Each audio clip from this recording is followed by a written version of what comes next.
इस पूरी दुनिया में एक कमाल की दुनिया है और वो है सेल्स की दुनिया। साथियों, आज का वीडियो दुनिया के सबसे इंपॉर्टेंट टॉपिक पर है और वो है सेल्स। मेरे दिल के बेहद करीब। दुनिया में अगर सेल्स ना हो तो ये दुनिया रुक जाएगी। आज हर इंसान कुछ ना कुछ बेच रहा है। नौकरी वाले लोग अपना टाइम बेचते हैं और प्रोफेशनल्स अपना टैलेंट। आज 20 साल से ज्यादा हो गए सेल्स में। हजारों या शायद लाखों सेल्स वर्कशॉप कंडक्ट करी हैं। 150 से ज्यादा कॉर्पोरेट इवेंट्स कर चुका हूं। हिंदुस्तान की करीब करीब टॉप मोस्ट सभी कंपनीज के लिए प्रोग्राम किए हैं। आज उन्हीं 20 सालों का निचोड़ इस वीडियो में आपको दूंगा। दिल थाम के बैठिएगा। आज सबसे पहले समझते हैं कि सेल्स बोलते किसको हैं। सिंपल फॉर्मूला दूंगा आज आपको। दो चीजें बताना चाहता हूं। किसी भी प्रोडक्ट को बेचने के लिए सबसे ज्यादा इंपॉर्टेंट दो फैक्टर हैं। Number 1 product knowledge, number 2 product conviction. अगर ये दोनों की कंप्लीट जानकारी आपके पास है तो आप सेल्स मैच्योर कर सकते हैं। Product knowledge plus product conviction is equal to sales. साथियों, जो माल आप बेचना चाहते हैं या बेचने जा रहे हैं बाजार के अंदर, आपको उस माल की नॉलेज कितनी है, उस प्रोडक्ट की नॉलेज कितनी है और उस प्रोडक्ट में आपका पर्सनल कितना कन्विक्शन है। अगर ये दोनों चीजों का कॉम्बिनेशन है तो आप दुनिया में कोई भी प्रोडक्ट बेच सकते हैं। सेलिंग किसको बोलते हैं मैं बताता हूं। सेलिंग इज नथिंग, कुछ नहीं है selling but transfer of enthusiasm from the seller to the buyer. आप में जो एनर्जी है, जो आप में एक्साइटमेंट है, जो उत्साह है, आप बायर को वो ट्रांसफर कर पा रहे हैं या नहीं। अगर आप कर सकते हैं आप सेल्स कर सकते हैं। अगर आप वो एंथुसियाज्म ट्रांसफर ना कर सके आप जिंदगी में कभी सेल्समैन नहीं बन सकते। Always remember my words ladies and gentleman, if you sell something that you don't believe in, you are not a good professional. आप कुछ ऐसा माल बेच रहे हैं जिस पे आपको खुद को ही ट्रस्ट नहीं है, आप एक अच्छे सेल्समैन नहीं है। You are cheating people. Ladies and gentleman, मुझे लगता है this is one of the highest paid profession in the world is the profession of a commission sales person. कई बार मेरे दोस्त, मेरे लोग, मेरे साथी मुझसे पूछते हैं कि सोनू सर, अगर कोई जिंदगी का रिवाइंड बटन होता और 20 साल आप वापस लौट सकते और जीवन फिर से शुरू करने का मौका मिलता तो कौन सा प्रोफेशन चुनते? क्या डॉक्टर बनते और इंजीनियर, लॉयर, चार्टर्ड अकाउंटेंट? मैं इन सब प्रोफेशन की बहुत इज्जत करता हूं, पर अगर मुझे अपना प्रोफेशन फिर से चुनने का मौका मिलता तो मैं कमीशन सेल्समैन बनना पसंद करता और अपने करियर की शुरुआत थोड़ा और पहले करना पसंद करता। मैं कमीशन सेल्समैन बनता, ना कि सैलरीड सेल्समैन, क्योंकि कमीशन सेल्समैन अपनी मंथली इनकम खुद डिसाइड कर सकता है और वो कहता भी है कि pay me nothing if I do not produce. मुझे मत पैसा दो अगर मैं काम नहीं कर पाया। He understands that in life results are rewarded, efforts are not। इससे कोई फर्क नहीं पड़ता कि आपने कितनी बार मैच में 99 रन बनाए, कोई भी आपको एक ग्रेस रन कभी नहीं देता, वो भी आपको मेहनत से बनाना ही पड़ता है। साथियों, 20% of the sales people all over the world understand that if they work hard, this profession can pay the best in the world। वो समझते हैं कि अगर वो मेहनत कर गए तो इससे बेस्ट प्रोफेशन उनकी जिंदगी में दूसरा नहीं है। It is a learned profession.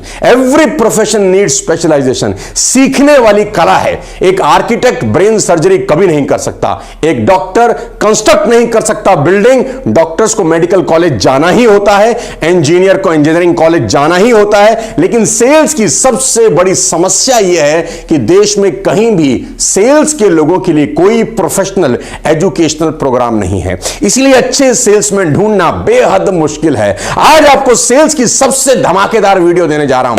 5 tips दूंगा अपने 20 साल के एक्सपीरियंस से, जिसको सुनकर आप सेल्स के बादशाह बन सकते हैं। So try to make notes as much as possible guys. Today don't trust your mind. तो चलिए शुरू करते हैं आज की सेल्स का सबसे बड़ा वीडियो।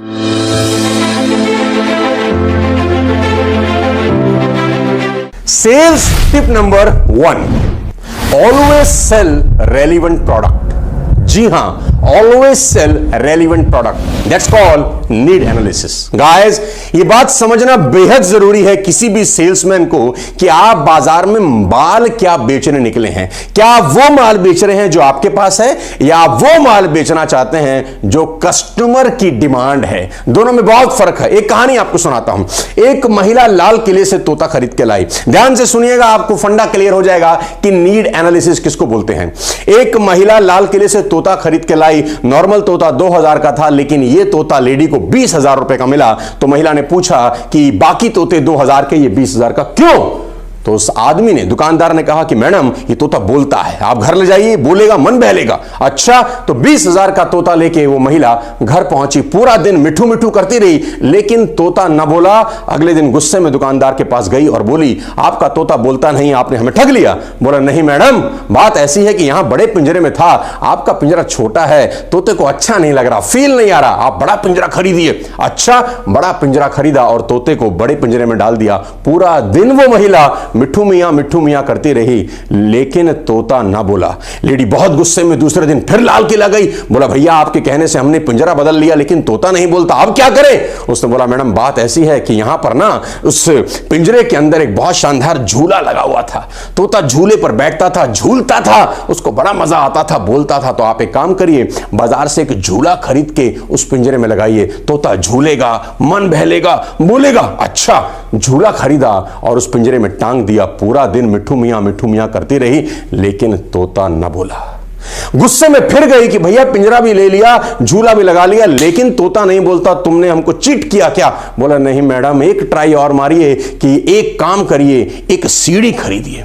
तोते को ऊपर नीचे होने की बड़ी आदत होती है। एक बार सीढ़ी लगाएंगी, ऊपर नीचे होगा, मन बहलेगा, जरूर बोलेगा, ट्राई करिए। अच्छा जी, सीढ़ी खरीदी, अब की पिंजरे में सीढ़ी लगाई गई। पूरा दिन निकल गया और तोता ना मिला।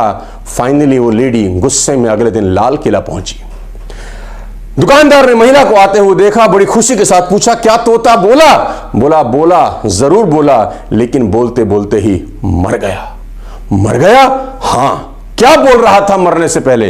बोला, इतनी ही बात बोल रहा था कि जहां से ये पिंजरा, जहां से ये झूला, जहां से ये सीढ़ी खरीद के लाती है मैडम, वहां कुछ खाने का मिलता है क्या? Guys, that's called need analysis.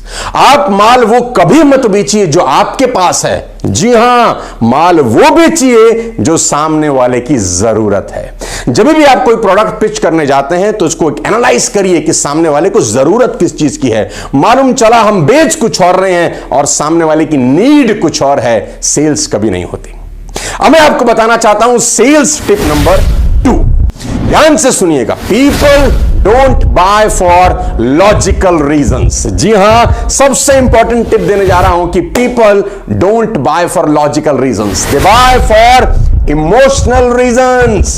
पूरी की पूरी दुनिया में जितना भी सेल होता है लॉजिक से नहीं होता, इमोशन से होता है। मेरी बात नोट कर लें, दुनिया के अधिकतर डिसीजन में लॉजिक काम नहीं करते, इमोशंस काम करते हैं। आपकी सेल्स प्रेजेंटेशन ऐसी होनी चाहिए कि इमोशंस पर अटैक करें। कस्टमर को साथियों अगर एक सोल सेटिस्फाई इमोशनल रीजन मिल जाता है ना, तो वो दर्जनों लॉजिकल रीजंस को साइड कर देता है। साथियों, मैं आपको बता दूं अपने पर्सनल एक्सपीरियंस से, और सेल्स को अंदर तक समझने के लिए आज आपको अपनी सबसे फेवरेट किताब बताता हूं, how to sell anything to anybody. How to sell anything to anybody, जिसको सुनकर आप सेल्स में काफी गहरी बातें सीख सकते हैं। इसे आप मेरे सबसे फेवरेट कुकू एफएम पर सुन सकते हैं। कुकू एफएम जो इंडिया का लीडिंग ऑडियो शो प्लेटफॉर्म है, इसका सब्सक्रिप्शन नॉर्मली आप जानते हैं 399 का है, पर मेरा कोड सोनू50 यूज करके आपको 199 में मिल जाएगा। यह ऑफर पहले मात्र 500 लोगों के लिए है। लिंक मैं आपके लिए नीचे डिस्क्रिप्शन में दे दूंगा, आप डाउनलोड कर सकते हैं। साथियों, वापस चलते हैं अपने टॉपिक पर और देता हूं आपको sales tip number 3, the most important tip in selling. If you are in sales, always remember learning to sell is like learning to swim. जी हां, they are both learned by doing, not by reading book. आप किताब पढ़ के कभी sales नहीं सीख सकते, आपको मार्केट में उतरना होता है। जी हां, जितना ज्यादा से ज्यादा लोगों से बात करेंगे, अपना प्रोडक्ट दिखाएंगे, उतना ही आपकी बात में निखार आएगा। The point here is you can not control sales. Sales में आपका कोई कंट्रोल नहीं है, but you can control sales activity. Guys, I repeat, you can not control sales. आपका हाथ नहीं है इसमें, आपका बस में नहीं है आप सेल कितनी निकालेंगे, but you can control sales activity. आप एक्टिविटी बढ़ा के सेल्स बढ़ा सकते हैं। Along with this you must understand the concept called law of. आपको एक कंसेप्ट समझना होगा। अगर आप सेल्समैन है, there is a concept called law of average. क्या है? If you show your product, any product you are selling, if you show your product to 10 people, you will get only one. मैं repeat करता हूं, if you show your product to 10 people you will get one. If you show your product to 10 people you will get one. This is called law of average. If you show your product to 10 people you will get one. If you show your product to 10 people now you will get two, because you are getting better day by day, week by week, month by month, year by year. जैसे जैसे आप बताना शुरू करते हैं, ज्यादा लोगों से मिलते हैं, आपका लॉ ऑफ एवरेज अच्छा हो जाता है. एक दिन ऐसा आता है कि अगर आप 10 लोगों से अपने प्रोडक्ट की बात करते हैं तो 9 सेल्स आप मैच्योर कर सकते हैं. और अब मैं आपको देता हूं sales tip number 4. Selling is a rejection business, ladies and gentleman. I repeat, selling is a rejection business. The greatest person in the world cannot sell 100%. The worst one might sell 1% by default. दुनिया में सबसे खतरनाक salesman भी 100 में से 100 लोगों को माल नहीं बेच सकता, और बिल्कुल नाकामयाब नाकारा लोग भी 100 में से 1 को तो बाय डिफॉल्ट माल बेच ही सकते हैं. साथियों, सेल्स की सबसे बड़ी बाधा क्या है जानते हैं? रिजेक्शन. आई रिपीट, सेल्स की सबसे बड़ी बाधा है रिजेक्शन. जब आपको रिजेक्शन फेस करने को मिलती है तो सबसे ज्यादा बुरा लगता है. किस बात का डर है? विरोध का, ना सुनने का. जैसे ही कोई व्यक्ति हमारा प्रोडक्ट लेने से मना कर देता है, चाहे वो कोई भी प्रोडक्ट हम बेच रहे हो, हमें दुख की अनुभूति होती है. बहुत दुख होता है, दिल पे ठेस पहुंचती है, और दुखी कोई होना नहीं चाहता. लेकिन सोचिए, क्या सचमुच में विरोध के बिना जीवन का अस्तित्व है? शायद नहीं. विरोध का मतलब है कॉन्ट्रास्ट, यानी एकदम विपरीत. कुछ इस तरह आप समझें कि मानो कक्षा में टंगा हुआ कोई ब्लैक बोर्ड हो. ब्लैक बोर्ड काले रंग का होता है, लेकिन उस पर सफेद चौक से लिखा जाता है. यही तो कॉन्ट्रास्ट है. सफेद रंग के बोर्ड पर सफेद इंक से लिख तो सकते हैं, पर पढ़ नहीं सकते. और लिखा तो इसीलिए जाता है साथियों, ताकि पढ़ा जा सके, नहीं तो लिखने का मतलब ही क्या है. इसलिए यदि लिखे को पढ़ा जाना जरूरी है तो कॉन्ट्रास्ट जरूरी है. इसी तरह जीवन को आगे बढ़ाना है तो विरोध जरूरी है. इस बात को अपने जहन में अच्छी तरह से उतार ले कि sales is a rejection job, और किसी व्यक्ति की ना को कभी पर्सनली ना ले. उसने आपके प्रोडक्ट या सर्विसेज के लिए ना करी है, आपको ना नहीं करी. यह इंपॉर्टेंट बात है, इसको समझना बेहद जरूरी है कि अगर आप सेल्स में हैं तो आपको ना से मोहब्बत होनी चाहिए. जी हां, अब मैं बताता हूं आपको सेल्स टिप नंबर 5. इसको बोलते हैं अपॉर्चुनिटी कॉस्ट क्लोज अप्रोच. जी हां, ये क्या बोला है?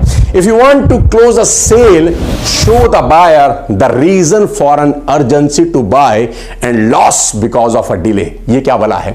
अगर आप कोई भी माल बेचना चाहते हैं तो माल खरीदने से जो फायदा हो रहा है उसको बताने की बजाय आपको माल ना खरीदने से उसका क्या नुकसान हो सकता है, इसके बारे में चर्चा करें. जी हां, उसको बताएं प्रोडक्ट खरीदने की कीमत तो बहुत कम है मेरे भाई, पर ना खरीदने की कीमत बहुत ज्यादा हो सकती है. Remember my words, people buy for 2 reasons. Number 1, either to gain a profit or to avoid loss. 2 तरीके से लोग सामान खरीदते हैं, या तो प्रॉफिट कमाने के लिए या नुकसान से बचने के लिए. ये 5 सेल्स टिप हर सेल्समैन अपनी जिंदगी में अप्लाई कर सकता है. ये 5 सेल्स टिप अप्लाई करने के बाद आपकी सेल्स बहुत बेहतर हो सकती है, लेकिन इस पे काम करने की जरूरत है. ये पांचों की पांचों सेल्स टिप 20 साल के एक्सपीरियंस का एक छोटा सा कैप्सूल है. कभी मौका मिला तो सेल्स के ऊपर बड़ी चर्चा करूंगा. और आज की वीडियो को सुनने के लिए बहुत बहुत शुक्रिया. किसी नए वीडियो के साथ फिर आपसे मुलाकात करूंगा. कमेंट बॉक्स में लिखें कि इन 5 टिप में से सबसे बढ़िया टिप आपको कौन सी मिली. तब तक अपने स्वास्थ्य का ध्यान रखिए. बहुत बहुत शुक्रिया. Thank you so much. जय हिंद.